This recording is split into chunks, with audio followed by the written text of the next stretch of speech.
Un panneau en forme de cercle à contour rouge annonce une interdiction. Un symbole ou une légende située à l'intérieur définit la catégorie d'usagers concernés, par exemple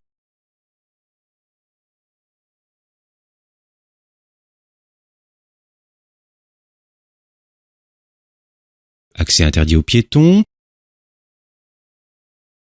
au cycle, aux cyclomoteurs, aux véhicules de transport en commun, ainsi qu'à tous les véhicules à moteur. Il définit aussi l'action interdite, par exemple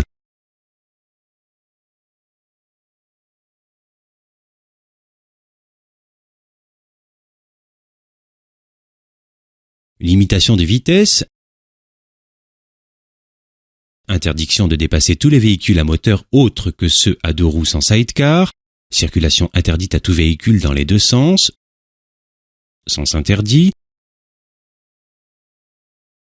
interdiction de tourner à gauche à la prochaine intersection, interdiction de tourner à droite à la prochaine intersection, interdiction de faire demi-tour jusqu'à la prochaine intersection incluse. Un panonceau peut être placé sous le signal pour donner des indications supplémentaires. Cela peut être un panonceau de distance,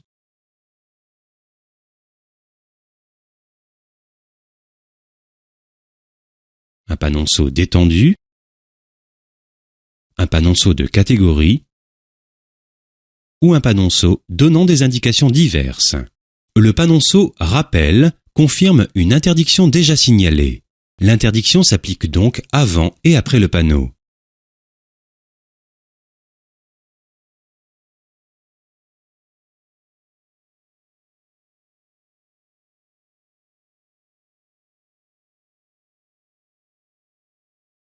Un panneau en forme d'un cercle à fond bleu annonce une obligation. Un symbole ou une légende située à l'intérieur définit la catégorie d'usagers concernés. Par exemple,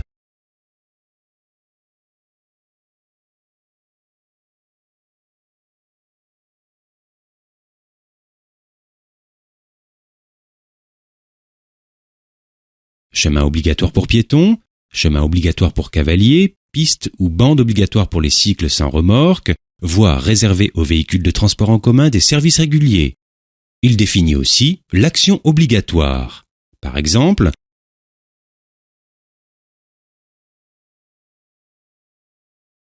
obligation de tourner à droite, de tourner à gauche, de contourner l'obstacle par la droite, obligation de contourner l'obstacle par la gauche, direction obligatoire à la prochaine intersection, à droite, direction obligatoire à la prochaine intersection, à gauche.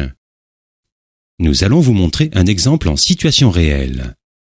Voici un panneau en forme de cercle à contour rouge. Il indique donc une interdiction. Le symbole à l'intérieur signifie que les transports de marchandises de plus de 3,5 tonnes n'ont pas le droit de dépasser les véhicules à moteur.